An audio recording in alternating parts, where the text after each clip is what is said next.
Let me skip ahead. Gotta lick my finger.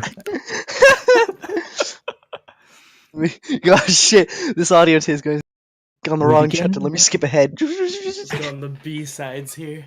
Yeah, I gotta switch the cassette. Hold on. Switch to the B side.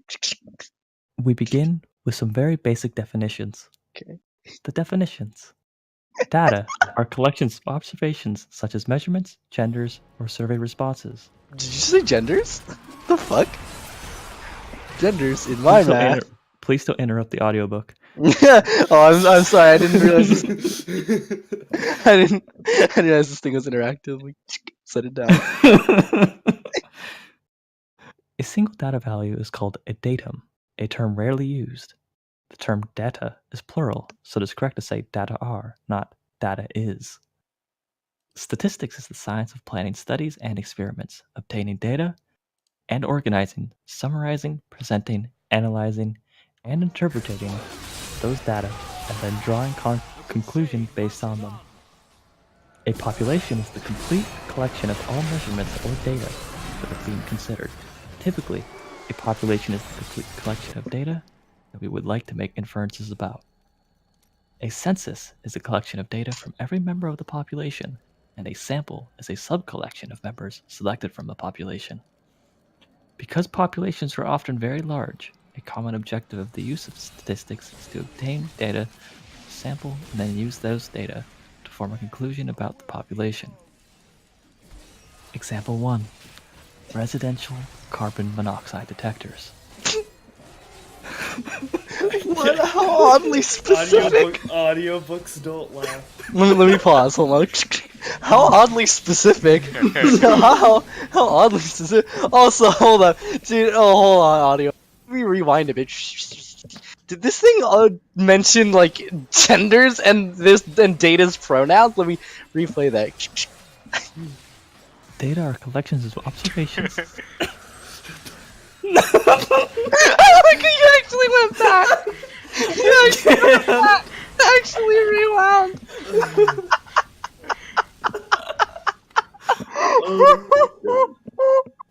Oh, it's really hard to That's keep a fucking- straight face. Yeah, it's really hard to die laughing.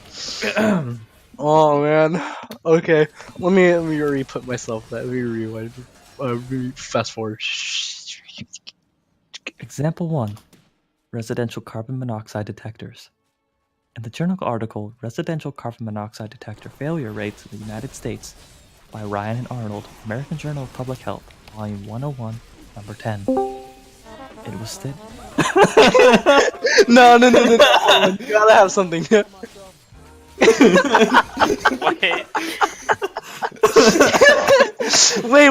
No. Hold. Perfect thing. Hold on. Let me see that. Let me see. It was stated that there are 38 million carbon monoxide detectors installed in the United States. 30 of them were randomly selected and tested. It was found that 12 of them failed to provide an alarm in hazardous carbon monoxide conditions. In this case, the population and sample are as follows. Population, all 38 million carbon monoxide detectors in the United States. Oh, and the sample, the 30 carbon monoxide detectors that were selected and tested. The objective is to use the sample data as a basis for drawing a conclusion about the population of all carbon monoxide detectors. Methods of statistics are helpful in drawing such conclusions. We now proceed to consider the process involved in a statistical study. See Figure 1-2 for a summary of this process. So fucking note- loud. That's why I have Spambot at like 12%, because he's quiet. And note that the focus is on critical thinking, not mathematical calculations. Thanks to wonderful developments in technology, we have powerful tools that effectively do the number crunching so that we can focus on understanding and interpreting results. Brought to you by Brought to you by Folgers. The best part of waking up is Folgers in your cup. Brought to you by Folgers. The best part of waking up is Folgers in your cup.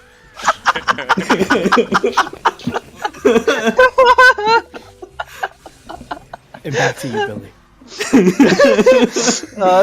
No, we gotta like do ad breaks in between like the audiobook. They gotta be like ad breaks to like talking to sponsors. It's like, so our sponsor this week is Audible. Fucking, And now, because back of to our course it is. sponsor. And now, back to our sponsor, the Heavy Metal Channel. Oh my god.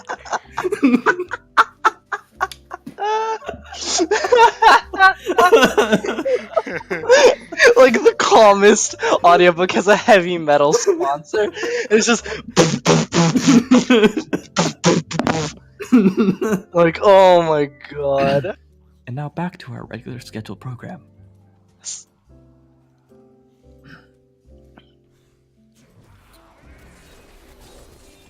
Context. Figure 1-2 suggests that we begin our preparation considering the context of the data. So let's start with context by considering the data in Table 1-1.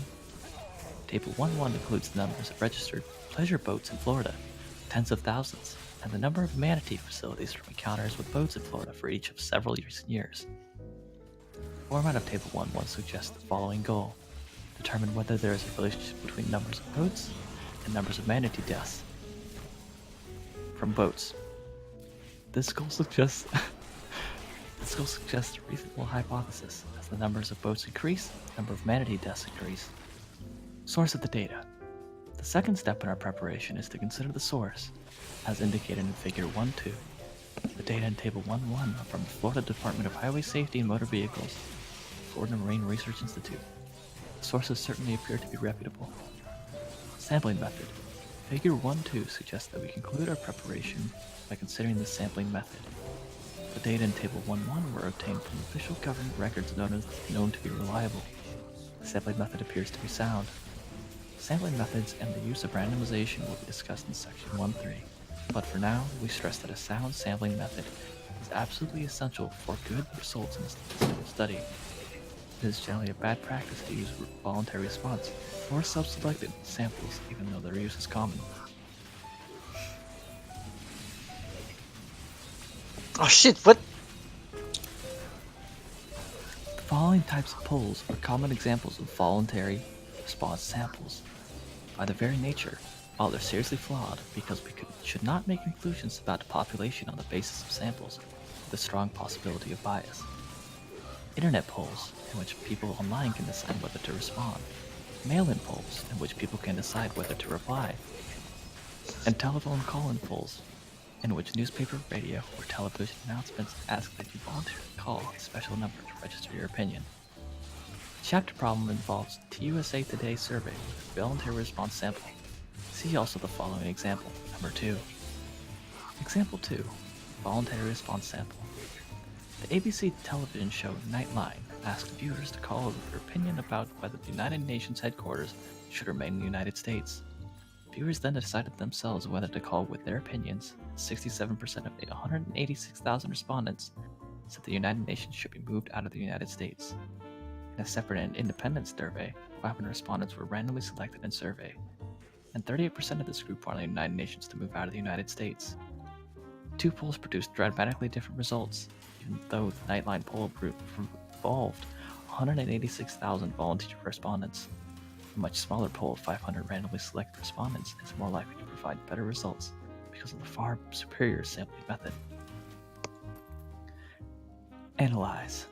Figure 1-2 indicates that after completing our preparation by considering the context, source, and sampling method, we begin to analyze the data. Graph and explore. An analysis should begin with appropriate graphs and explorations of the data. Graphs are discussed in Chapter 2, and important statistics are discussed in Chapter 3. Apply statistical methods. Later chapters describe important statistical methods, but the application of these methods is often made easy with technology, calculators, and/or statistical software packages. A good statistical analysis does not require strong computational skills. A good statistical analysis does require using common sense and paying careful attention to sound statistical methods. Conclusion. Figure 1-2 shows that the final step in our statistical process involves conclusions, and we should develop an ability to distinguish between statistical significance and practical significance. I'm sorry. I'm just dying over here.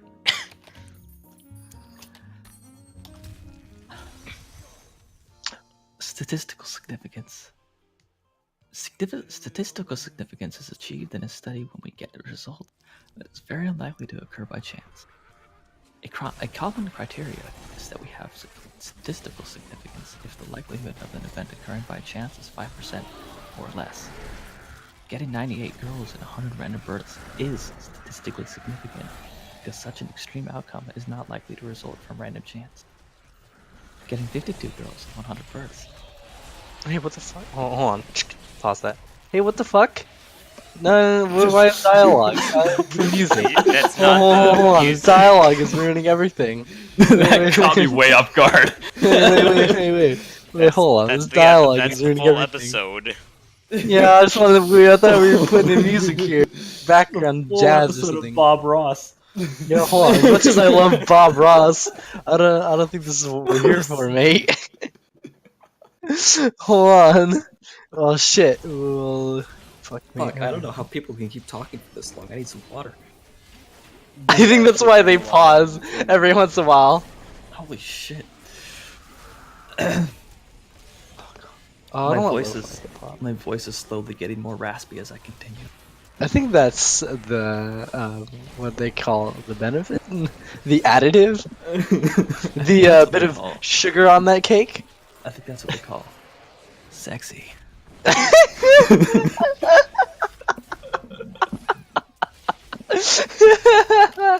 Oh god almighty. Where's that little Um, goblin? What is There.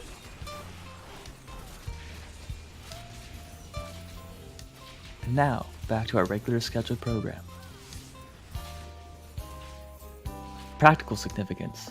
It is possible that some treatment or finding is effective, but common sense might suggest that the treatment or finding does not make enough difference to justify its use or to be practical, as illustrated in Example 3.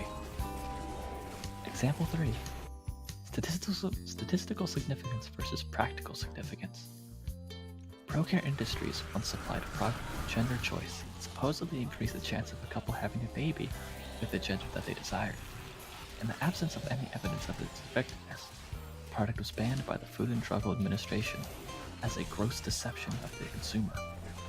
But suppose that the product was tested with 10,000 couples who wanted to have baby girls, and the result consisted of 5,200 baby girls born from 10,000 births.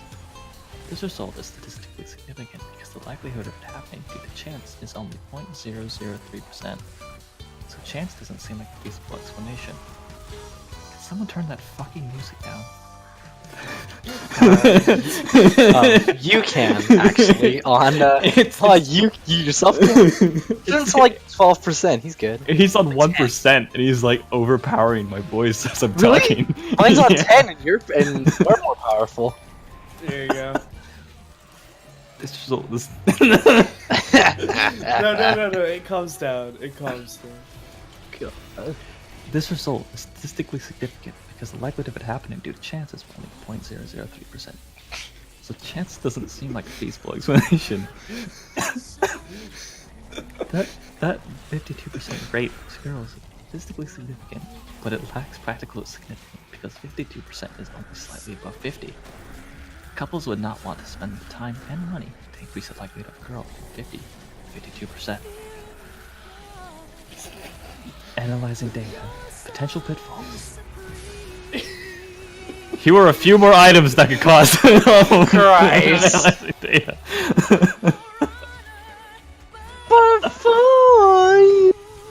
Okay. It's still working. God almighty. Why not get some lo-fi chill hip-hop? No. No. But for you. It actually just reads that on the page. We're not making this. This was actually on the page. Analyzing data. Potential pitfalls. Here are a few more items that could cause problems when analyzing data. Misleading conclusions. Forming a conclusion based on a statistical analysis. We should make statements that are clear even to those who have an understanding of statistics and its terminology. We should carefully avoid making statements not justified by statistical analysis. For example, later in this book, we introduce the concept of a correlation, or or association between two variables such as numbers of registered pleasure boats and numbers of NTS encounters with boats. A statistical analysis might justify the statement that there is a correlation between numbers of boats and numbers of manatee facilities. Fatalities, not facilities.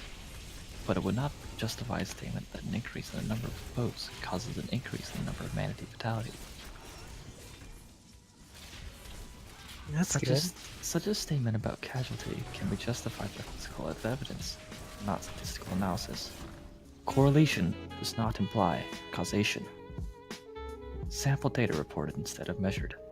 When collecting data from people, it is better to take measurements yourself instead of asking subjects to report results. Ask people what they weigh, and you are likely to get their desired weights, not their actual weight. People tend to round, usually down, sometimes way down. When asked, someone with a weight of 187 pounds may respond that he or she weighs 160 pounds. Accurate weights are collected by using a scale to measure weights, not by asking what they weigh. Loaded questions. If survey questions are not worded carefully, the results of a study can be misleading. Survey questions can be loaded or intentionally worded to elicit a desired response. Here are the actual rates yes responses from the two different wordings of a question. 97% yes. Should the president have the line item veto to eliminate waste? 57% yes. Should the president have the line item veto or not? Order of questions. Sometimes survey questions are unintentionally loaded by such factors as the order of items to be considered. See the following two questions from conducted in Germany, along with the various response rates. Would you say that traffic contributes more or less to air pollution than industry? 45% blame traffic, 27% blame industry. Would you say that industry contributes more or less to air pollution than traffic? 24% blame traffic, 57% blamed industry. In addition to the order of items within a question, as illustrated above, the order of separate questions could also affect responses. Non-response. A non-response occurs when someone either refuses to respond to a survey question or is unavailable. When people are asked survey questions, some firmly refuse to answer. The refusal rate has been growing in recent years, partly because many persistent telemarketers try to sell goods or services by beginning with a sales pitch that initially sounds as though it is part of an opinion poll. This selling under the guise of a poll is called sugging. In Lies, Damn Lies, and Statistics, author Michael Wheeler makes this very important observation. People who refuse to talk to pollsters are likely to be different from those who do not. Some may be fearful of strangers, and others jealous of their privacy. The refusal to talk demonstrates that the view of the world around them is markedly different from that of those who will let poll talkers into their homes. Percentages. Some studies cite misleading or unclear percentages. Note that 100% of some quantity is all of it. But if there are references made to percentages that exceed 100%, some references are often not justified. In an ad for the club, a device used to discourage car thefts, it was stated that the club reduces your odds of car theft by 400%. If the club eliminated all car thefts, it would reduce the odds of car theft by 100%. So the 400% figure is leading and does not make any sense. The following list identifies some key principles to apply when dealing with percentages. These principles all use the basic concept that percent really means divided by 100. The first principle that follows this is used often in this book. The percentage of. To find a percentage of an amount, replace the percent symbol with a division by 100, and let the interpret of to be multiplication. Decimal to percentage. To convert from a decimal to a percentage, multiply by 100%. This example shows that 0.25 is equivalent to 25%. Fraction to percentage. To convert from a fraction to a percentage, divide the denominator into the numerator to get an equivalent decimal number, and multiply by 100%. Percentage to decimal. To convert from a percentage to a decimal number, place the percent symbol with division by 100. This example shows that 85% is equivalent to 0.85.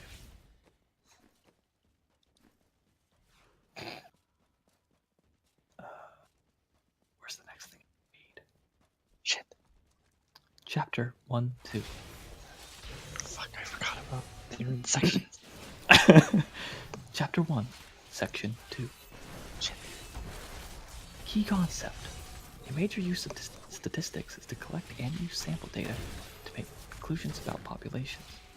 You should know and understand the meanings of the terms statistic and parameter, as defined below. In this section, we describe a few different types of data.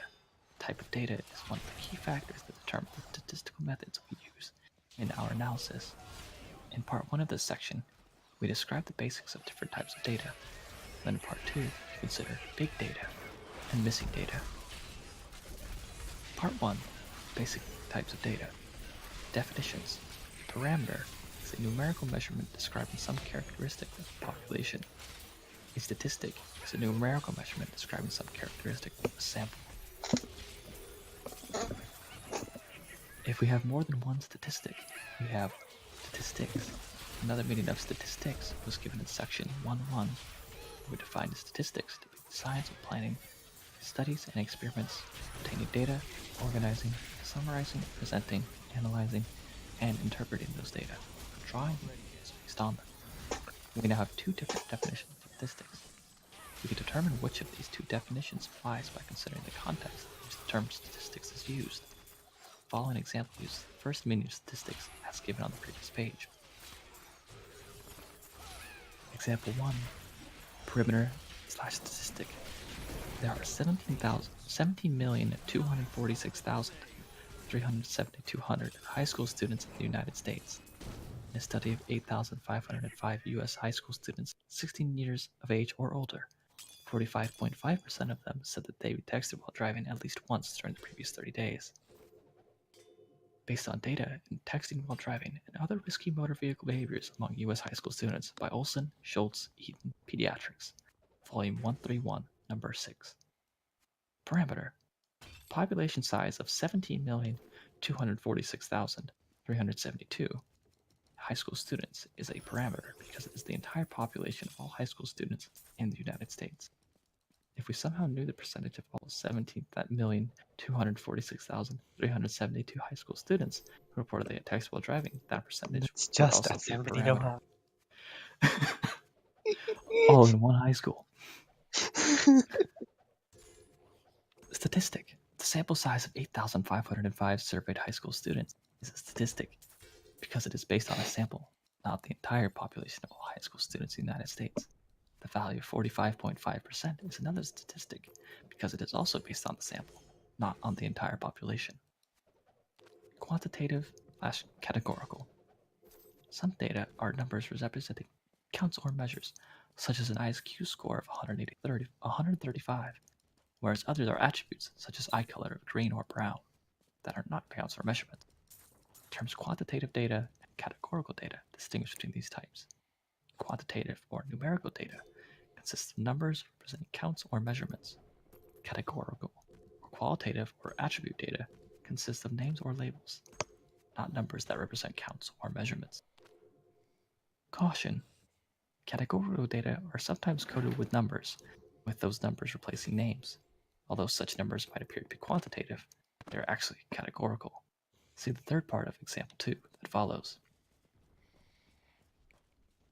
Include units of measurement with quantitative data. It is important to use the appropriate units of measurement, such as dollars, hours, feet, or meters. We should carefully observe information given the units of measurement, such as all amounts are in thousands of dollars or all the units are in kilograms. Ignoring such units of measurement can be very costly. The National Aeronautics and Space Administration, NASA, lost its 125 million Mars climate orbiter when the orbiter crashed because the controlling software had acceleration data English units, but they were incorrectly assumed to be in metric units. Example 2, quantitative/categorical. Quantitative data. The ages in years of subjects enrolled in a clinical trial. Categorical data as labels. The genders, male or female, of subjects enrolled in a clinical trial. Categorical data as numbers. The identification numbers 1, 2, 3, and all the way through 25 are assigned randomly to the 25 subjects in a clinical trial. Those numbers are substitutes for names. They don't measure or count anything, so they are categorical data. Discrete/continuous. Quantitative data can be further described by distinguishing between discrete and continuous types. Discrete data results when data values are quantitative value, countable. If there are infinitely many values, the collection of values is countable if it is possible to count them individually, such as the number of tosses of a coin before getting tails.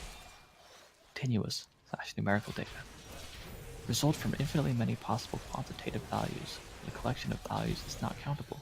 That is, it is impossible to count the individual items because at least some of them are on a continuous scale, such as the lengths of distances from 0 centimeters to 12 centimeters. Caution. The concept of countable data plays a key role in the preceding definitions, but it is not a particularly easy concept to understand. Continuous data can be measured, but not counted. If you select a particular data value from the continuous data, there is no next data value. See example 3. Example 3. Discrete/continuous. Discrete data of a finite type. Each of several physicians plan to count the number of physical examinations given determined during the next week. The data are discrete data because they are finite numbers, such as 27 and 46, that result from the counting process. Discrete data of the infinite type. Casino employees plan to roll a fair die until number 5 turns up. They can count the number of rolls required to get a 5. It is possible that the rolls could go on forever without ever getting a 5. The number of rolls can be counted, even though the counting might go on forever. The collection of the numbers of rolls is therefore countable. Continuous data. When the typical patient has blood drawn as part of a routine examination, the volume of blood drawn is between 0 milliliters and 50 milliliters. There are infinitely many values between 0 and 50 milliliters, but it is impossible to count the number of different possible values on such a continuous scale. These amounts are continuous data. The levels of measurement. Another common way of classifying data is to use 4 levels of measurement: nominal, ordinal, interval, and ratio, all defined below. When we are applying statistics to real problems, the level of measurement of the data helps us decide whether procedure fucking hell. The level of measurement of the data helps us decide which procedure to use. There will be references to these levels of measurement in this book, but the important point here is based on common sense.